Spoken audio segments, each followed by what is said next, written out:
everyone, it's me, Gabby Dunn, one of the owners of this channel. I have a brand new episode of my podcast, Bad with Money. It is out now. It is about sex and money. Ooh. I interviewed Drew Gregory and Christina Tucker from Autostraddle, and I also interviewed Zachary Zane, who is the author of a newsletter called Boy Slut. So if you enjoy this clip that you're about to see, please head on down to the description and click the link to listen to the whole episode. It's very sexy. Okay, bye. There seems to be more of an emphasis on somebody better have a certain type of job. So, like, there better be a certain set of dynamics. And I think there's positives and negatives to our, you know, to our situations where it's like somebody literally wrote, how do I save money? How do I save money if I'm broke and I'm in a long distance relationship? But I've literally never heard a more lesbian question in my life. That's really one of the gayest things I've heard today, but it's pretty early. So. I'm struggling with that right now. Yeah, Drew is in a long distance. I don't want to say relationship because it'll freak her out. But like a long distance thing. And like, what's the deal there? Yeah, I mean, it's definitely something because neither of us is like flush with cash right now. And we definitely have like, I mean, the border's been closed, so that's been a whole thing. But like we've talked about in planning these things of trying to also be like, look, like we both have roommates and we've never met before. And like being like the first time we meet in person, like we want to have like space. So we're like, oh, should we like try to rent like some place that we can stay? Like we probably couldn't afford like a hotel, but like maybe like an Airbnb, but that's complicated because of all sorts of reasons. And then also, like that is still a cost. And so now we're like, oh, maybe you have like a friend who has like an open space right now, you know, like we're trying to find like more cost effective ways to do it. But I think the thing that you have to have is flexibility and like an understanding of like, yeah, if you're rich and in a long distance relationship, maybe you see each other more. Maybe you can go on more elaborate, like you can meet halfway and stay in a hotel. That's nice instead of like always being at one of your places. Like there are these things that, you know, would make it quote unquote better. But, you know, like, I mean, I was joking about being like, hopefully dating me still good because I'm charming. But I do think that like more like taking that to a more like meaningful place of like, if your relationship is good, if you like being with that other person, and if you both approach it from a place of understanding and you don't like resent the person for not being able to fly out and see you all the time, and instead are like, oh, this is where we're at and this is, you know, the situation, and when we see each other we enjoy it and we try to find ways that are within our budget that we can do this. But it's, I mean, yeah, it's definitely going to be a cost, and it's definitely something that I'm going to like put money towards, and that's a choice that I'm making. And I'm lucky that I'm like broke, but not broke. And like I've been broker in my life, and right now I have like a little bit more money and like can maybe foolishly put some towards that. Yeah. But it's yeah, you know, I feel like it's like I mean, like all things in dating, it's communication, right? Like it's having an expectation of having a partner or person in your life who you can have a conversation with and be honest about things. And I also think like, especially for queers dating, it's so much of it is like community based. Like, I feel like I know so many dates that are like, oh, we could go on this date if I borrowed my friend's truck, and then we could go to this cool gravesite and like, I don't know, one of my other friends like make a picnic. Like, it's like this whole, it becomes a village to go on a date. It's not just like, oh, it's you and me. It's like, oh, it's me, but also my community and like everybody who I know, and you probably know too, because let's be honest, that's how queer community works. So like, which of our exes is going to help us go on this date is like kind of the energy. I know. Oh my God. The other aspect of it that maybe like people don't think of automatically is that like taking time off work. Like, you know, like if you are someone with money who maybe is your own boss or makes your own schedule or, you know, whatever the situation is, like taking a week off to go see your long distance partner is a lot easier than if you have any number of jobs where like even getting a weekend off might even be challenging. And so it's like, that's also something that I think needs to be taken into account. And there needs to be a certain amount of flexibility and communication around as far as like, yeah, maybe one of the people travels more because they're the one who can get work off. And or so, even in and, town, you work nights, Yeah. maybe, Yeah. or there's different types of Great jobs. conundrum of dating someone in the service industry is like, okay, well now my whole life Right. has to be slightly different, like just time wise, because we live different schedules. Yeah. Yeah. I mean, so, okay, we're sort of a little bit talking about this, but a lot of people asked, how do you navigate relationship dynamics with people that have different income levels? And I added, and different familial generational wealth backgrounds. Like, how do you, if you're dating, you're already dating, how do you navigate, like, who pays for the date? If you split bills, if you move in, like, have you guys had experience with that? I mean, not to like the level of moving in. My God, what a harrowing thing to contemplate. But like, yeah, it is just one of those things that you have to be comfortable talking about, and like also have an understanding that like there are a lot of people who don't talk about money in that way and like don't have the vocabulary to do so, and like that is something that you're probably going to have to like learn to do together in your relationship, and it is awkward a lot of the times, and people feel uncomfortable and get defensive when talking about money in a way that like you tend not to get defensive in talking about a lot of other things. So I think like learning how your partner likes to communicate around money, and like how you guys can ensure that you will have a fruitful and successful conversation around it, as opposed to like, oh no, we've had this conversation and now we're having a fight again.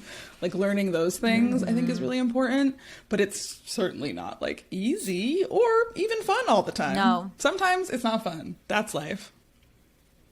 yeah, I mean, I'm a big fan of like sort of paying to the extent of like where you're at economically, and not ascribing emotional value to that, which is a lot easier to say. And I think in my most serious relationships, I have been the one who had more money, but I didn't have enough money to be like paying entirely for my partner or anything, but I just was in a slightly better position, and had parents who, aren't like super rich, but like my exes were in situations where they were like totally on their own, or actually giving money to their families, and I wasn't in that situation. And so I sort of was like, I felt like, to the extent that my partners were comfortable with it, that I should just be paying more and paying for more things always. And I honestly like don't feel like it was a point of resentment for me until it became one. But when it became one, it wasn't actually about money. And I don't know if that's just personal for me and if it's not for other people. But when I look back on the periods of time when I sort of let my, my like politics or my feelings about money sort of gave way to this more conventional feeling of like, well, I did this and I did that.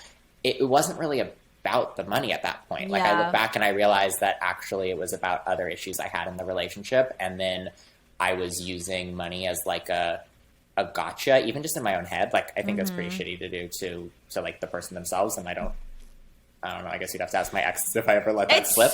It's so hard not to have resentment, and it's like so complicated in my current relationship because I have a higher income, but I don't have familial wealth, and my partner does, but they have a lower income. So us navigating who pays for what and who pays more for rent and all this stuff has been like a constant back and forth, and even like, and I have resentment, and I'm not a perfect person, and I'm not a role model, and I never said that I was, and people can get off my back about it. Can we talk about like monetizing writing about your sex life? Yeah, I mean, sex is lucrative, definitely. I luckily I don't like to do things just for the story. If I go in with the mindset being like, I want to write, I mean, sometimes I'm assigned an article about a sex club. I'm obviously going in with the intent to write it, but I'm not necessarily, in my personal life, I just have a lot of sex. I enjoy having new sexual experiences. So things happened organically for the most part. With Boy Slut now, what I kind of realized was I was running out of personal things for me to write about, which is when I opened it up and now like turned it into a publication where I have other writers detailing their first person nonfiction erotica. And I did that also because I am a cis man and I write a shit ton about getting daisy chained because that's the thing I love to do and I do it all the time.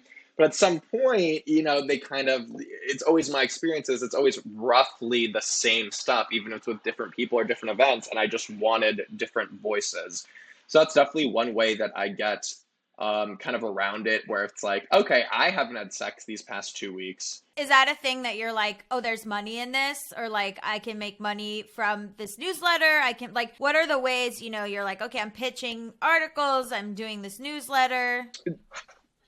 So the main way I make money through it is through writing Mhm. articles. And that's definitely the experience of writing, because I don't just write about sex parties. I only go to whatever, I mean, I go to a lot, actually. I probably go at this point, now that things are opening, to like 3-4 a month.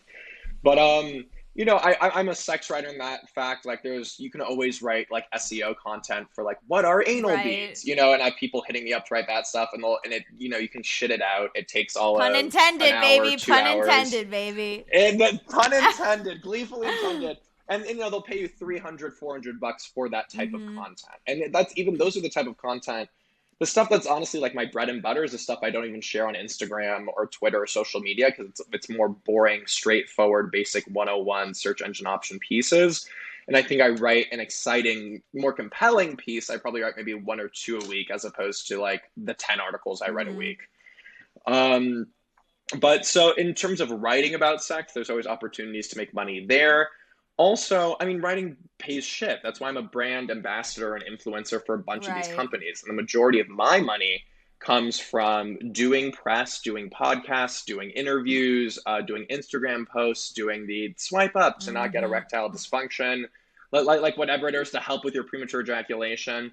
And of course, all the products I recommend are products that I have Right. used. I've definitely turned down some certain products where like I was going to be brand ambassador for this like shitty cock ring Yeah. one. I tried them out. I'm like, okay, so 3 out of 10 of these have broken within Can't do it.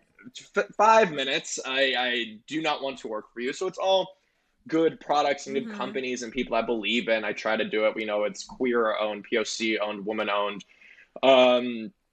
But I mean, that is how you have to make money, because otherwise I would be, even as someone who is as quote unquote successful as I am in the sex writing space, it would be very, I mean, I did it, but it'd be very, very difficult to make a living, to make more than doing a freelance writer, to make more than $40,000, Right, it's $45,000, freelancing. like hustling your ass off, Yeah. to get sex pieces. Yeah, it's freelancing. It's really hard. But Yeah. there are a lot of places that want that content. Are there any like downsides where it's like they want more from you, or they want you to like, you know, they're like, ooh, spice this up, or I mean, the reason why I started Boy Slut 2 was because I was toning things down. that's you know what? I should have, knowing you and being around you, I should have known that it was not juicy enough.